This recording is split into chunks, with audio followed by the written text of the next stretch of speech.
मुझे लगता है अम्मी का थोड़ा सा शायद स्ट्रगल का पीरियड था और मुझे लगता है कि वो आपको किसी तरीके से बहुत इम्पैक्ट किया है।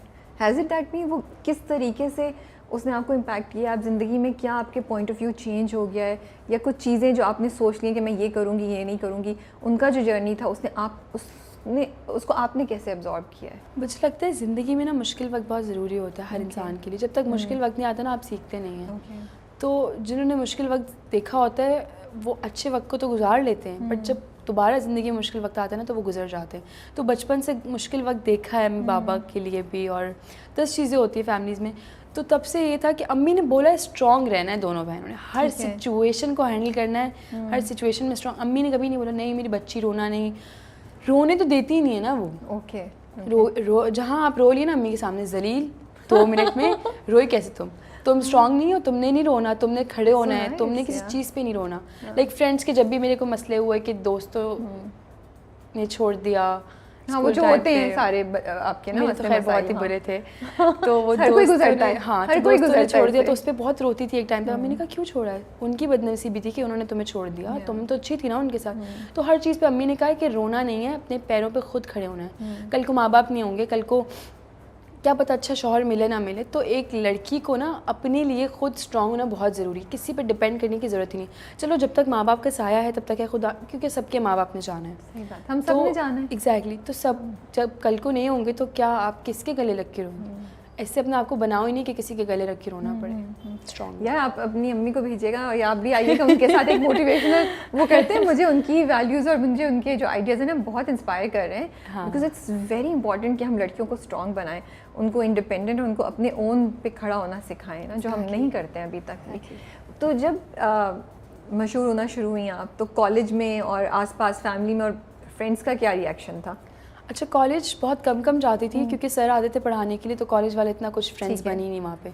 स्कूल में क्लास 1 से मैट्रिक तक सेम फ्रेंड्स थी, पूरा 8-9 लड़कियों का ग्रुप था। जो मैंने फील्ड ज्वाइन की तो सब ने मुझे छोड़ दिया कि तुम कहाँ आ गई हो। ये हमारी फैमिली एक दोस्त थी, उसके घर वालों ने भी थोड़ा सा मना किया था, बट वो छुप के मिलती थी, छुप के बात करती थी, आज भी वो साथ है। तो वो बाकी जो 8-9 थी उन सब ने छोड़ दिया कि तुम ये कहाँ गई, तुमने क्या किया, तुमने हमसे पूछा क्यों नहीं, तुमने हमसे पूछा क्यों नहीं कि तुम ये काम कर रही हो। दोस्ती मैंने तो कहा सपोर्ट ओके, करती हैं। मैंने किसी को कुछ नहीं कहा, मैंने ग्रुप लेफ्ट किए ये वो करके मैंने कहा ओके। लेकिन मैं बहुत टाइम तक, 2019 की बात है, मैं बहुत टाइम तक डिप्रेस थी इस चीज़ को, क्योंकि मैंने अपनी फैमिली तक अपने फ्रेंड्स को रखा था। तो इस चीज़ का मुझे दुख था कि यार ये क्यों हुआ ऐसा। खैर तो फ्रेंड्स में इतना वो था नहीं, दोस्त थे वो उससे थी नहीं कि वो बोले कि यार लाइबा फेमस हो रही है, लाइबा ये वो, तो वो चीज़ मुझे दोस्तों से मिली नहीं। हाँ वो जो फैमिली थी, जो ददियाल और ननियाल ख़ानदान वाले जो थे सब, वो लोग बहुत खुश होते थे।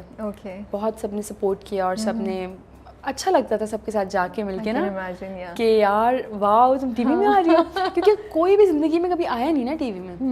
ना ख़ानदान में किसी की कोई सोच थी कि यार इसको एक्टर बना दो, इसको मॉडल, किसी की सोच। मेरी अम्मी को शौक़ था हमेशा से ना अपने लिए कि मुझे एक्टर बनना है। तो फिर छोटी ईमान जो है उसको तो बचपन से ही था, वो विक्स स्ट्रिक्स लगा के दुपट्टे साड़ियाँ पहन के शीशे में खड़े होकर कर रही होती थी। तो अम्मी ने कहा इसको तो मैं बनाऊँगी एक्टर। तो एक ईमान के अंदर वो चीज़ थी जो ईमान ने मुझे एक्टिंग सिखाई, मुझे नहीं आती थी एक्टिंग। हाँ मैं सुन रही थी आपकी बात, तो उससे भी मुझे बड़ा हाँ। बट मैं इतनी हैरान हुई हूँ लाइबा आपकी बात सुन के। मेरा नहीं ख्याल था कि आज के ज़माने में इस तरह होता होगा कि कोई आपको छोड़ दे जस्ट बिकॉज कि आपने एक ख़ास फील्ड को ज्वाइन कर लिया, वो भी दोस्ती में। तो ये आई एम श्योर आपके लिए बहुत मुश्किल टाइम होगा उस वक्त। तो उनमें से किसी ने फिर दोबारा भी नहीं कांटेक्ट किया? अब करती हैं? मैं नहीं करती। ओके, मैं नहीं करती। सुनिए वो मैथ्स वाले टीचर थे, इंग्लिश वाले टीचर, जो आप जिनसे आपको बहुत जिनको आपसे बहुत चिढ़ थी और बिना वजह वो आपको बुलाते थे, तंग नहीं करते थे, मतलब बिना वजह पॉइंट आउट करते थे। फिर जब लाइबा जाती थी बोर्ड पे तो लाइबा ऐसे सवाल हल कर लेती थी। बताएं वो किससे सुनाएं, और बताएं उनका कभी मैसेज आया, उनसे कभी मुलाकात हुई? नहीं, टीचर्स ने नहीं किया मैसेज। अच्छा पता है हुआ क्या, क्लास 9 के प्रीलिम्स में मैं फेल हो गई थी। मैथ्स में? नहीं, टोटल मैथ्स था नहीं 9th में। तो मैं एक में पास हुई, इंग्लिश में, इंग्लिश था वो, तो उसमें मैं पास हो गई, बाकी सब फेल। लाइबा खान फेल हो गई भाई, अम्मी से पड़े थप्पड़। मैंने कहा अच्छा ओके कोई बात नहीं, 1 महीने बाद एग्जाम्स है। मैंने तो आप यकीन करें मैंने पूरी बुक्स याद कर ली। मैंने सारे सब्जेक्ट्स याद कर लिए, और पूरे साल जो बच्ची फेल रही है और जब वो रिज़ल्ट आया मैट्रिक का 9 का, तो सब ने कहा इसने तो पैसे दे के पास करवाए, इसकी तो 86 आई कैसे, 87 इसकी आई कैसे। नहीं कोई तो सीन है। अच्छा पता चल जाएगा। मैट्रिक चल रहा था उन दिनों, तो टीचर्स उठा के बोर्ड पे बुला ली थी, चलो सॉल्व करके दिखाओ, चलो इसका आंसर बताओ, चलो ये डायग्राम बनाओ।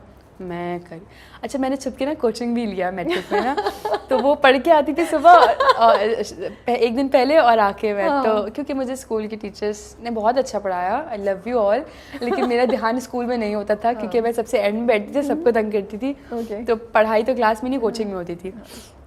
तो वो होता ये था कि मिस को इसलिए गुस्सा आता था, तो हमारे स्कूल में स्कार्फ्स पहनते थे, तो मैं हर वक्त अपना स्कार्फ खोल के बैठी रहती थी और मेरी आंखों में काजल होता था। काजल तो मस्त था स्कूल में लगा के जाना, और उनसे चिढ़ती थी फैशन करके क्यों आती है, मेकअप करके क्यों आती है।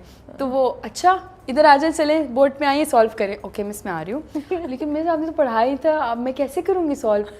नहीं मुझे नहीं पता, मैं तो पढ़ा रही थी, तुम्हारा ध्यान नहीं था ना। अच्छा मैं उनके साथ भी एक्टिंग करती थी, ओके पूरा सॉल्व करके चले जाएं, बैठे हैं, आता तो है, पता नहीं क्यों एक्टिंग करती हैं। तो होता ये था कि वो उनको चिढ़ होती थी कि यार पढ़ती है नहीं, क्लास में सबको बातों में लगाया हुआ है और एग्जाम्स में पास भी हो रही है। वो क्लास टेस्ट होते थे, मंथली टेस्ट होते थे, उसमें भी 25 पूरे मार्क्स आते थे। तो उनको बड़ा हुआ कि यार ये एकदम से इतनी कोई कैसे, ये पढ़ने वाली बच्ची नहीं है, इसको कैसे आ गया। पर मैंने कहा यार नहीं मैं तो पढ़, क्योंकि मेरा दिमाग तो अल्हम्दुलिल्लाह तेज़ है, तो पढ़ने की बात होती थी कि दिल है तो पढ़ लिया, नहीं है तो किसी के अब्बू जी भी मुझे नहीं पढ़ा सकते, वो वाला सीन था। तो खैर जब मैंने उनको यकीन दिलाया कि नहीं मैंने कोई पैसे दे के 9th अपना क्लियर नहीं किया है, मैंने पढ़ के किया, फिर मैंने पूरी मैथ्स की बुक याद की थी।